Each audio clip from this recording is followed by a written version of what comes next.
ერთ-ერთი თემა, რომელიც შემდგომში აუცილებლად უნდა იყოს დამუშავებული გამოტანილ კონფერენციაზე, ეს არის ანდრეი პირველწოდებულის თემა. მოგესალმებით, ანდრეი პირველწოდებულმა საქართველოში გადაგა და მათ შორის სამეგრელოში და სვანეთშიც. თემა, რომელიც ჯერ კიდევ არის გამომუკლებელი, თემა, რომელიც ჯერ არის კიდევ შესასწავლი, თემა კიდევ, რომელიც არის მეტადრე თვითონული ჩვენთაგანისათვის საგულისხმო, რადგან ჩვენ ვსაუბრობდით აწმურში აღმოჩნდა აწმურის ტაძართან ახალი განხრების ჩატარების დროს აღმოჩნდა კიდევ პატარა ტაძარი.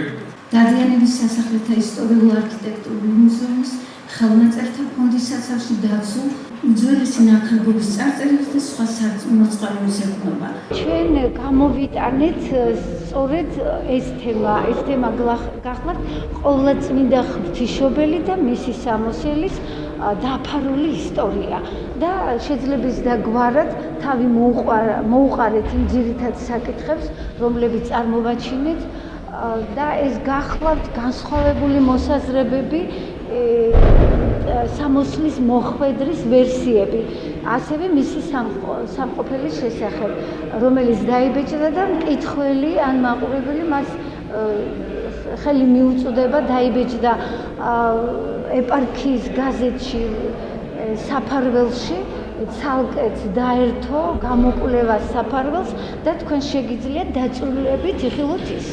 იმედი გვაქვს, რომ ეს კონფერენცია გაგრძელდება, ასეთი ეს ტრადიცია გაგრძელდება, იქნება კიდე მრავალი საინტერესო გამოკვლევა და ლაქნობის დღესასწაული იქნება არა მხოლოდ კიდევ ერთი გახსენება იმისა, რომ ყოვლადწმინდა ღვთისმშობელის კვართი ჩვენთან ბრძანდება და მისი მცველები ვართ, არამედ იქნება გააზრება იმისა, როგორი დაბრუნება უბრალოდ ისტორიისაკენ და გააზრება იმისა, როგორი იყო ყოვლადწმინდა ღვთისმშობელის თაყვანისცემა ჩვენს ერში. დიდება ღმერთს ღმერთვაინებოს და ღმერთთან შეგვაძლებინოს, გაგრძელდეს ეს ხაზი და ეს მიმართულება, რომელთაც დღეს მუშაობთ.